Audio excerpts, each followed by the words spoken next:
uvidíme v zápěti úvodní obrazovku, automatická plnička cigaretových dutinek, naše firma.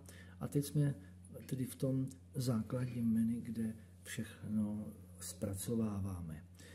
My si samozřejmě můžeme spustit stroj a použijeme tlačítko Start, kdy nám vytiskne naplní tedy jednu cigaretu. Vidíme, že počet cigaret je navolen 1, zbývá 1. Budeme tam mít samozřejmě automatický kontakt. Při skončení práce stroje se nám stroj vypne pomocí kontaktu. My ho teď budeme simulovat tímhletím tlačítkem. Takže stroj nám dorazil a zastavil se. Tak.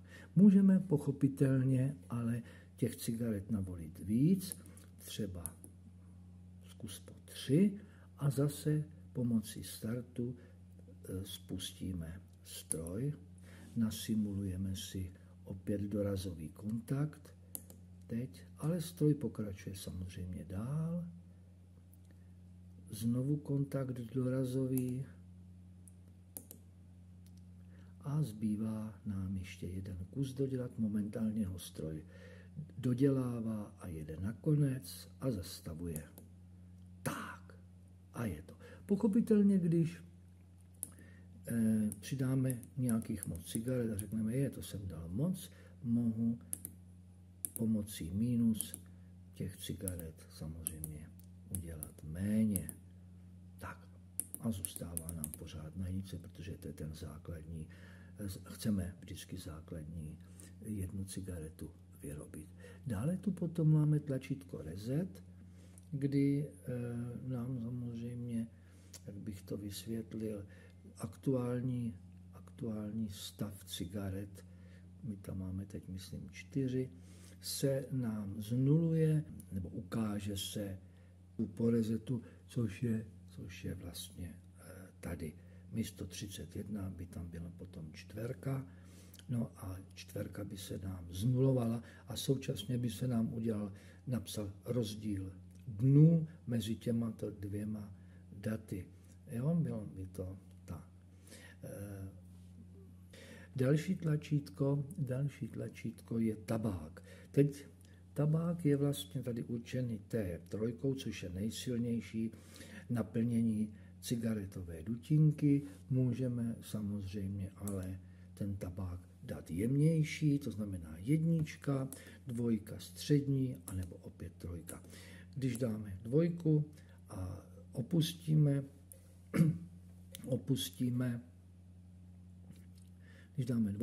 opustíme tedy stroj, všechno je ukládáno do EEPROM, je všechny údaje, které jsou, to znamená i celkový počet cigaret, no zkrátka úplně všechno. Potom je tu ještě poslední jedno tlačítko a to je oprava real timeu. Ten real time tady vidíte, že vlastně svítí červená ledka a je teď momentálně tady, to je ten real time, ano.